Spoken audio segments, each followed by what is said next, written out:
Hello, welcome. I hope everyone is staying warm. It's so cold here in Pittsburgh, but at least we have a sunny day. I'm gonna try to get through this video as quickly as possible because honestly, I wanna be in my bed. I really don't feel that good today. I tried to record this yesterday. It didn't go well, so this is take two. Welcome once again. My name's Michelle Montana. This is my interior design enthusiastic space where we talk about design things, trends, and also do projects every once in a while. So let's begin. Today's video is small home refreshes that you can do from $0 to $25.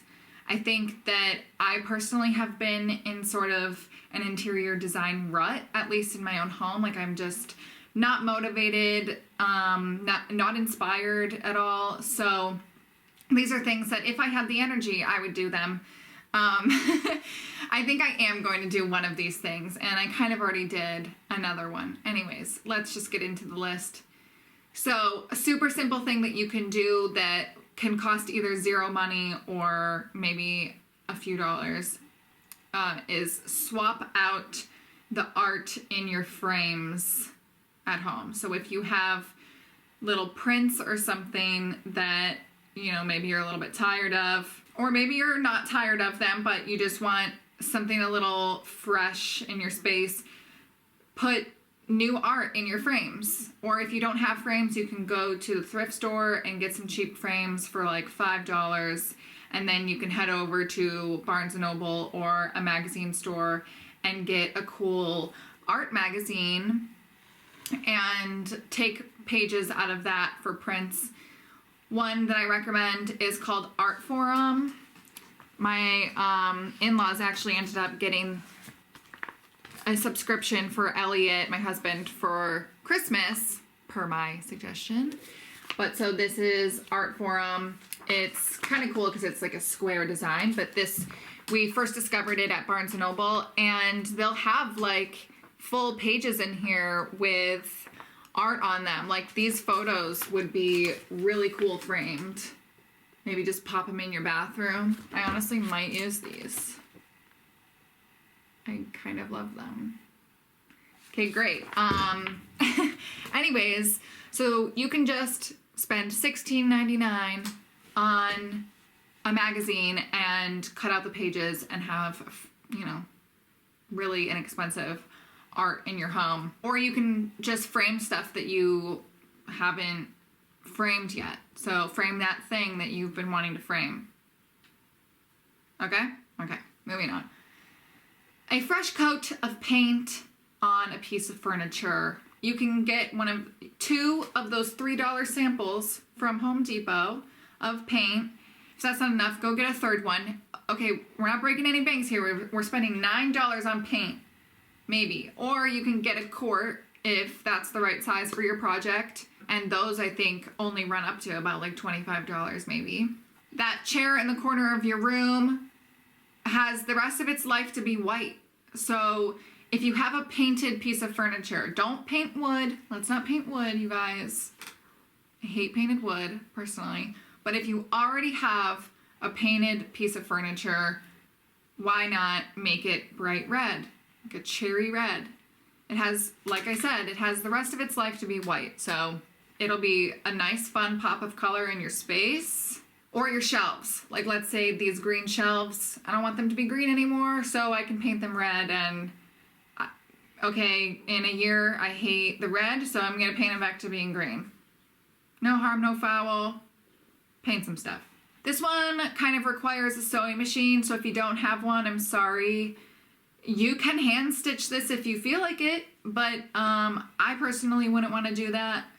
So it kind of does require a sewing machine. But anyways, you can recover a pillow that you have or recover a couple of pillows. Joann Fabrics, they always have like these sections where it's like happy hunting, and it's like the end of a roll that's like on discount because it's the end of a roll, but it's the perfect amount for a pillow, let's say. Or, you know, it's like a discontinued fabric. So I always hunt in that section because you can get some like nice fabrics for really cheap. I recovered a pillow on my sofa and covered this bench. I'm pointing at a bench that you can't see, but I'll insert photos or something. I did that with the end of a roll, and it made it a lot cheaper because it was like an expensive fabric.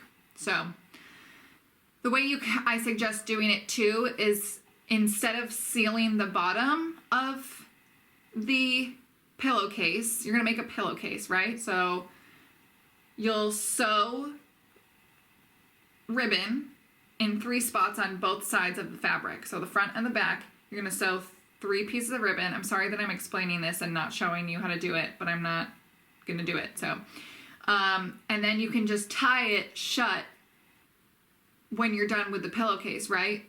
So you sew each side of the fabric. Should I show you with like a blanket? It's my attempt at not being so lazy, but kind of lazy. So this is the front of the pillow, right?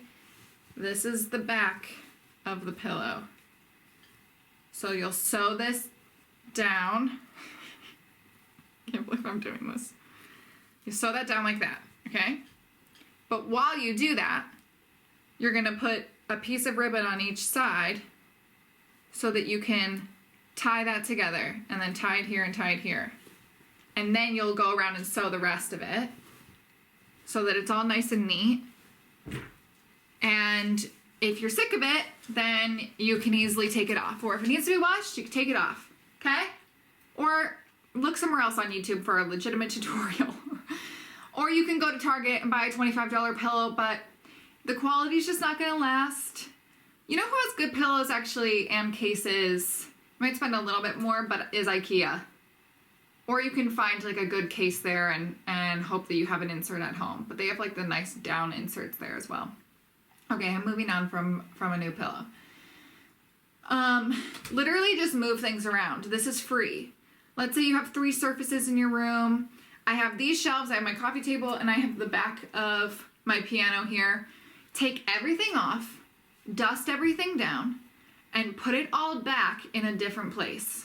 And that will seriously, sorry, I feel like, oh my gosh. I have a piece of lint or something that was scratching my face. This is an easy and free way to refresh your space. Honestly, sometimes dusting is all you need to do. So taking everything down is the best opportunity to, sorry, someone just made eye contact with me through my window. And it was really uncomfortable. Do you understand what I'm saying? Dust your stuff and put your stuff back.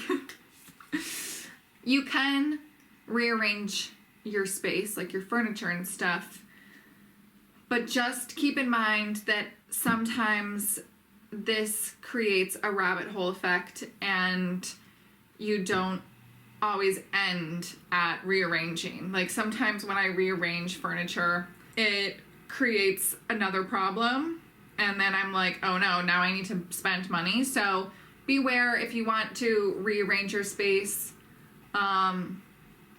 or do it and have a long-term goal of like how you want to correct a problem. Like know that it's not going to be fixed right away, especially if you're trying to not spend money. So, okay. And this is the very last thing. Raid your parents' or your grandparents' basements and attics. The reason you should do this is because they have things in those spaces that they've completely forgotten about. Now, you might ask them for a pair of candlesticks that you found in a box that hasn't been touched since 1992. And they might say, oh my gosh, I've been looking for those for 30 years. And then you're like, well, shoot. Okay, now I don't get those candlesticks. Or they might be like, you know what? I haven't missed those for 30 years. Absolutely, you can take those candlesticks. So, it's 50-50 chance of you getting to take the candlesticks. Or you might find something interesting that you didn't think was interesting before. Or it's special because it was your grandma's. And, you know, you're like, maybe this isn't exactly my taste, but it was my grandma's and she loved it. So now I'm going to take it and I'm going to love it. For example, I'm not the biggest fan of trunks. However, Elliot actually inherited this. It was less of an attic raid and more of a his grandmother had passed away, and so he wanted this trunk, and I said, okay, sure. And so we finally got it into our house after like, I don't know, like over a year. And it's actually the perfect thing for cats to jump on. Isn't that fun? It's the perfect shoe storage. And I'll show you. This is how I stored the shoes. And it replaced a more open, I had shelves there for a while, like just those metal shelves that I had put there from a previous video when I was rearranging stuff. Oh my gosh, you cats are being a little crazy. I really like the way that I styled this too, because it's not a typical trunk style. I wanted it to be open so it's accessible, but obviously I couldn't like really style much stuff on top of the shelf because it needs to be accessible. We put our shoes in there. So I put the books behind, which I really like, and it's kind of like a library display moment. You ever see how libraries, they have books like that? Not in a trunk, but maybe on a slanted shelf thing. Anyways. And so it's just a different way to have a trunk in your space that isn't having a normal just trunk as your coffee table or something. Anyways. So maybe there's a cool desk or something in your grandma's attic, or a piece of art that your grandma painted when she was like 13. That'd be cool. Frame that. Put that up. I want to see that.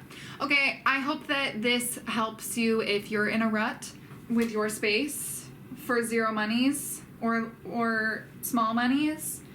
And that's really it. Light some candles, drink some tea, vacuum your sofa. That's a big one. Wash your throw blankets. Okay, I'm going to stop telling you to clean. And I'm going to tell you to have a really nice day, because that's all that matters. Go take a walk or stay in bed. Don't listen to anything I say if you don't want to. If you liked this video, watch something else, and maybe that will convince you that you should subscribe. And you can hit the like button and comment something really nice. And that's it. Okay, I'm gonna stop rambling. Thanks so much for watching. Love you so much. Goodbye.